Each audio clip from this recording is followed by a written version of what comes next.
Hello students, my name is Naveen and welcome to our YouTube channel. So in the previous video, we have seen that what is a inheritance, what are the different types of inheritance and how a derived class inherit the feature from the base class, right? So in this tutorial, we are going to make a program with classes where both the classes are having a both the classes are having constructor, right? Both base class and child class is having a constructor, right? अब दोनों classes के अंदर अगर मेरे पास constructor है तो child class का जब मैं ऑब्जेक्ट क्रिएट करूंगा तो उस केस में कंस्ट्रक्टर कौन सा कॉल होगा, right? Base class is having a constructor, its own constructor. In the same way the child class is having its own constructor, right? Now what if I create the object of the child class, right? In that case which constructor is called, right? तो अगर मैंने child class का object create किया तो child class में मेरे पास base class के फीचर भी तो इनहेरिट होके आ रहे हैं, तब क्या बेस क्लास का कंस्ट्रक्टर कॉल होगा या नहीं होगा, right? So let us see. So first of all, I'm going to make a class.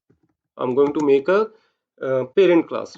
Let's say the name of the parent class is first, right? And this class is having a constructor, right?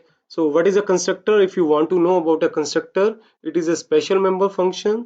And if you want to know more about the constructor, you need to watch my previous video on the constructor in the Python. So constructor is nothing but it's a special member function which is called automatically, right? So this function is called automatically, or we can say this function is called implicitly. Now the question is that when this function is called, तो ये function अपने आप ही call हो जाता है. अपने आप call कब होगा? So as and when I create the object of that particular class, that function, that special member function, that constructor is called implicitly. वो अपने आप ही कॉल हो जाएगा. यानी कि फर्स्ट क्लास के अंदर अगर मेरे पास कंस्ट्रक्टर है तो इस क्लास का कंस्ट्रक्टर ऑब्जेक्ट क्रिएशन पे ही कॉल हो जाएगा अपने आप, right? So here I am going to make a constructor, right? So def underscore underscore init underscore underscore, and this constructor is having one argument v1, let's say, right? And I'm going to assign the value of v1 to variable val1, right? So through this line what I'm doing, I'm assigning the value of v1 to self.val1. So self means the self actually represent the calling object, and I'm assigning the v1 value of v1 to val1. ठीक है, तो जो भी object call करेगा constructor को उसके val1 को v1 की वैल्यू असाइन हो जाएगी, right? So now I am going to make the second class going outside of the first class. here I'm making the second class. This is the child class actually, right? So and this class is inherited from the first, so I need to mention it here inside the parenthesis. Now I'm going to make the constructor of the child class init underscore underscore. Now let us see here. तो यहाँ पे ध्यान से देखिए आप, यहाँ पे क्या होगा? अब इस क्लास का अगर मेरे पास एक मेंबर है तो इस क्लास में मुझे क्या करना है? इस क्लास में मुझे दोनों मेंबर लिखने पड़ेंगे, पहली क्लास का भी v1 इसका अपना भी. लेट्स से इसका सिर्फ एक ही आर्गुमेंट है, इस फंक्शन का एक ही आर्गुमेंट है v2. तो मुझे जब इस फंक्शन की इस कंस्ट्रक्टर की डिक्लेरेशन करनी है वहां पे मुझे दोनों आर्गुमेंट पास करने पड़ेंगे, where the v1 is the argument for the first constructor and v2 is the argument of the second class constructor. अब मैं यहाँ पे अंदर क्या लिखूंगा?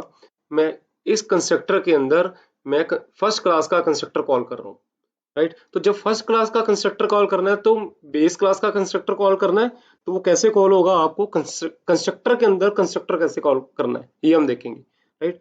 तो what is the name of the base class? Name of the base class is first, right? So here I will write first dot underscore underscore init underscore underscore, right? So here I will write first dot underscore underscore init underscore underscore. So here I'm calling the constructor of the base class, the parent class, और उसका argument क्या था? वही argument as it is यहाँ पास कर दीजिए. तो मैं यहाँ क्या कर रहा हूँ? चाइल्ड क्लास के अंदर पेरेंट क्लास का कंस्ट्रक्टर इम्प्लिसिटली कॉल कर रहा हूँ. तो जब मेरा सेकंड क्लास का ऑब्जेक्ट बनेगा, सेकंड क्लास का ऑब्जेक्ट बनते ही ये वाला फंक्शन कॉल होगा। इस फंक्शन को जब मैं दो वैल्यू पास करूंगा, पहली वैल्यू v1, वो v1 इस v1 को असाइन हो जाएगी, और ये वाली वैल्यू जो v2, ये वैल्यू मुझे क्या करनी है, ये वाली वैल्यू मुझे असाइन करनी है। सो यहाँ पे कॉलम नहीं आएगा क्योंकि ये फंक्शन नहीं है, ठीक है। ये तो मैंने कंस्ट्रक्टर को कॉल किया, तो यहाँ पे अब मुझे क्या करना है, यहाँ पे मुझे v2 की वैल्यू असाइन करनी है, self dot val2 is equals to v2, right, ये काम करना है मुझे।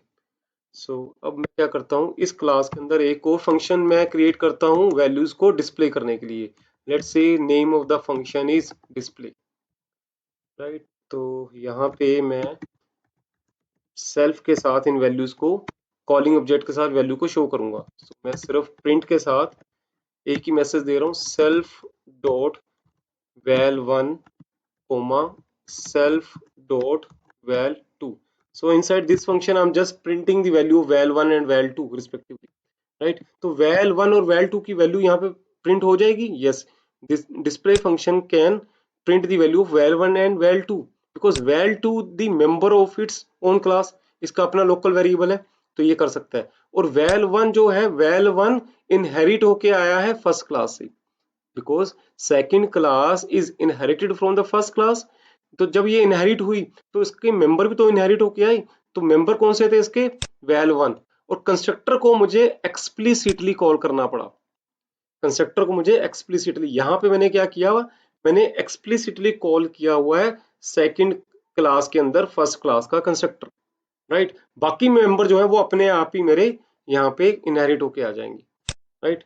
Now here outside the second class inside the body of the main, यहाँ पे मैं क्या करता हूँ, मैं एक ऑब्जेक्ट क्रिएट करता हूँ, obj is equals to name of the second class second, और यहाँ पे मैं दो आर्गुमेंट पास करता हूँ 10, 20, क्योंकि आप देखो सेकेंड क्लास का जो कंस्ट्रक्टर है, सेकेंड क्लास का कंस्ट्रक्टर ये वाला है, इसको कितने आर्गुमेंट चाहिए, 10 और 20, दो आर्गुमेंट, कोई भी वैल्यू कुछ भी हो सकती है, 10 20 नहीं, आप अपनी मर्जी से कुछ भी वैल्यू दे सकते हैं। तो यहाँ पे at this particular moment, so at this particular moment constructor of the second class is invoked, right। तो जैसे ही मैंने ऑब्जेक्ट क्रिएट किया, ऑब्जेक्ट यहाँ पे बना, ऑब्जेक्ट किसका बना, सेकंड क्लास का, राइट। तो मैंने आपको क्या बोला था कि constructor is a special member function which is called और which is invoked implicitly as and when we create the object. तो यहाँ पे ऑब्जेक्ट बना किसका, बना सेकंड क्लास का, सेकंड क्लास का ऑब्जेक्ट बनते ही कंस्ट्रक्टर कॉल हुआ, ये वाला फंक्शन कॉल हुआ, और ये फंक्शन को दो आर्गुमेंट चाहिए थे, so I need to pass two argument. तो मैंने दो आर्गुमेंट पास किए 10 और 20।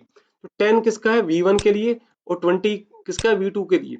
तो यहाँ पे मैंने बोला, आगे कंस्ट्रक्टर कॉल कर लिया यहाँ पे एक्सप्लिसिटली मैंने, अब ये वाला कंस्ट्रक्टर मैंने यहाँ पे कॉल किया, और v1 वाली वैल्यू जो थी अब वो असाइन होगी इस कंस्ट्रक्टर के v1 को, और इसके साथ ही ये val1 को, ठीक है। तो अब मैं इस कोड को जब मैं रन करता हूँ, रन से पहले मुझे डिस्प्ले फंक्शन भी कॉल करना पड़ेगा, obj dot display, right। So display function is not a special member function just like the constructor, so I need to call this function explicitly। तो डिस्प्ले को तो मुझे खुद ही कॉल करना पड़ेगा, लेकिन जो कंस्ट्रक्टर था आपका, कंस्ट्रक्टर क्या है, वो स्पेशल मेंबर फंक्शन है जो अपने आप ही कॉल हो रहा था, लेकिन display is not like that, so I need to call it explicitly. और उसको कोई आर्गुमेंट नहीं चाहिए, तो मैं आर्गुमेंट इसे पास नहीं करूंगा। So now let us run the code. So here you can see the output is 10, 20। तो 10, 20 मेरी जो डिस्प्ले फंक्शन था उसके साथ ये वैल्यूज आई। तो एक बार हम फिर से देख लेते हैं क्या हो रहा है हमारे पास। तो जब यहाँ पे obj is equals to second 10, 20 मैंने लिखा, तो यहाँ पे मेरा कंस्ट्रक्टर कॉल हुआ। कौन सा कंस्ट्रक्टर कॉल हुआ, सेकेंड क्लास का ये वाला, ये कंस्ट्रक्टर कॉल हुआ। अब ये कंस्ट्रक्टर को कॉल होते ही 10 वैल्यू साइन होगी मेरी v1 को, इसे पास हुई ये वैल्यू, और 20 वैल्यू पास होगी मेरी v2 को, राइट। ये मेरी दो वैल्यू पास हो गई यहाँ पे, राइट। तो 10 और 20 जो थी मेरी, वो पास हुई मेरी, let me write it here, 10 sign होगी मेरी v1 को, और 20 साइन होगी मेरी v2 को। और अब यहाँ पे मैंने यहाँ पे क्या लिखा हुआ है, यहाँ पे मैंने एक्सप्लिसिटली कंस्ट्रक्टर के अंदर कंस्ट्रक्टर कॉल किया इस लाइन पे। तो जब मैंने यहाँ कंस्ट्रक्टर कॉल किया, ये कौन सा किया मैंने, फर्स्ट क्लास का कंस्ट्रक्टर, ये मैंने यहाँ पे लिखा first dot, that means first class का मैंने कंस्ट्रक्टर कॉल किया, और उसे मैं क्या पास कर रहा हूँ, v1, v1 में क्या पड़ा हुआ 10, तो ये वाला 10 अब मेरा चला जाएगा यहाँ पे, ये एक फंक्शन कॉल हो गया, इससे क्या वैल्यू पास होगी 10, राइट। और ये 10 मैंने क्या लिखा, self dot val 1 is equal to v1, तो वैल 1 में भी 10 आ गया, तो वैल 1 के अंदर भी अभी 10 पड़ा हुआ है। अब उसके बाद मैंने नेक्स्ट लाइन में क्या लिखा, ओबीजे डॉट डिस्प्ले, तो नेक्स्ट लाइन में जब मैंने लिखा ओबीजे डॉट डिस्प्ले, तो उस केस में क्या होगा, डिस्प्ले फंक्शन कॉल होगा ये वाला, अब ये कॉल होगा। अब इसमें क्या किया हुआ मैंने, सेल्फ डॉट वैल 1, तो वैल 1 में 10 पड़ा हुआ है, सेल्फ डॉट वैल 2 उसमें 20 पड़ा हुआ है, तो प्रिंट किया हुआ मैंने, तो इसने 10 और 20 ये वैल्यू यहाँ पे प्रिंट कर दी इस तरह से, राइट। तो आपने ये ध्यान रखना है कि जब आपको इनहेरिटेंस करनी है, इनहेरिटेंस के अंदर आप कंस्ट्रक्टर का यूज कर रहे हैं, राइट, दोनों क्लासेस के अंदर कंस्ट्रक्टर का यूज हो रहा है, बेस में भी और चाइल्ड में भी। तो चाइल्ड क्लास के अंदर आपको बेस क्लास का कंस्ट्रक्टर एक्सप्लिसिटली कॉल करना पड़ेगा, जस्ट लाइक दिस। और वो कैसे कॉल करना है, हमें बेस क्लास का नाम dot name of the constructor और उसके जितने भी आर्गुमेंट थे वो यहाँ पे, और बेस क्लास के कंस्ट्रक्टर के अंदर एक्स्ट्रा आर्गुमेंट रहेंगे उतने ही, यहाँ पे एक आर्गुमेंट था इसलिए मैंने इसे एक आर्गुमेंट एक्स्ट्रा पास किया, right. I hope everything is clear now, if you have any doubt, right, क्योंकि ये थोड़ा सा कॉम्प्लेक्स था प्रीवियस एग्जांपल के according, so I request if you have any doubt you can send your queries in the comment section, right, and I will respond you there immediately, right. And if you like my video, please do not forget to subscribe my channel, right. Thank you student, thank you for watching.